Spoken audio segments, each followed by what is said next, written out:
So the spaghetti is getting more under control with every step of the way. So a couple of things here, call it a housekeeping. We're going to be soldering and shrink wrapping here. I'm not going to get into a discussion with internet experts with regards to using butt connectors.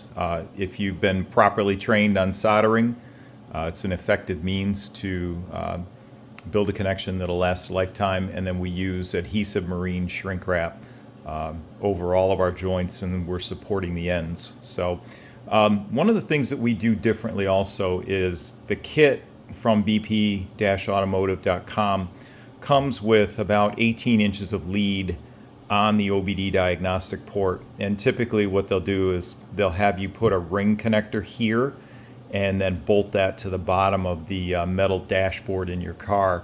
In order to assure that the OBD port always has the ground signal that it needs, we actually extend that wire or that set of wires down with a single 16 gauge all the way down into the harness, where it's going to get its ground from the main connector or the main terminal that bolts to the engine block.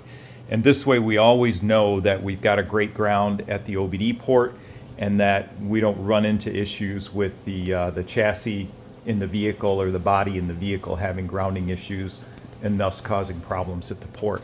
So once we've got that built out and soldered and shrink wrapped, we're going to go ahead and adjust these wire lengths and adjust the lengths of the fuse block. So here we go. Okay. Let's solder first.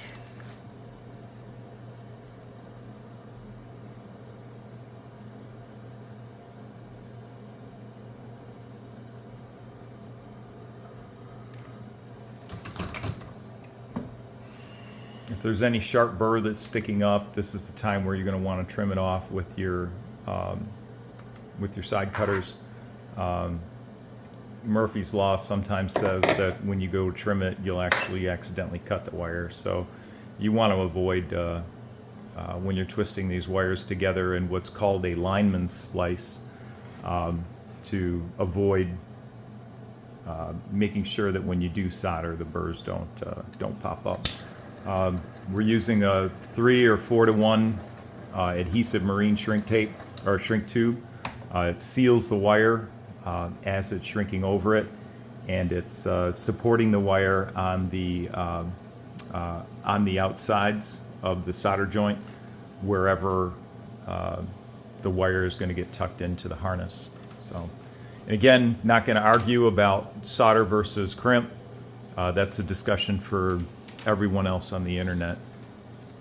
Okay, So now what we're going to do is we're taking the power wires that are identified, and what we're doing is we're lopping them off so that they're all the same length. And we've kind of determined where we want the joints to happen in the harness, which is in this main trunk area here. So all of our joints are going to happen here. Yes, you could stagger these cuts and it'll make the harness narrower in the area. However, it goes through an issue at that point of trying to keep everything at a consistent length between this connection here and the fuse block. By cutting both ends at the same length, we're able to control the wire harness itself and keep wires from being either too short or too long and causing a wadded mess. Okay. So the first set instructions are down there, please. Okay.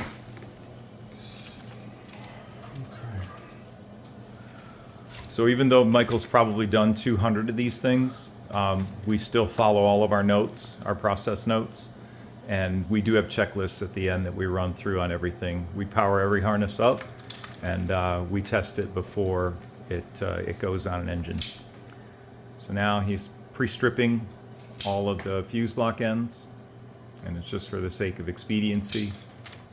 And then he'll come down through here and then pre-strip all of the the purple ignition power wires that are going to the coils, mass airflow sensor, TCM, and the oxygen sensors.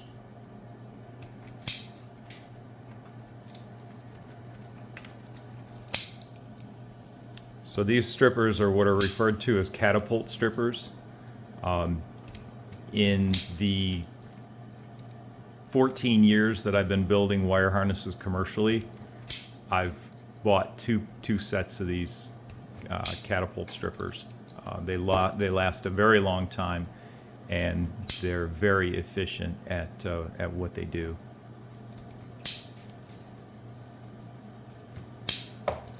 Okay, let's see here. Group 1. This guy. So now, in the BP automotive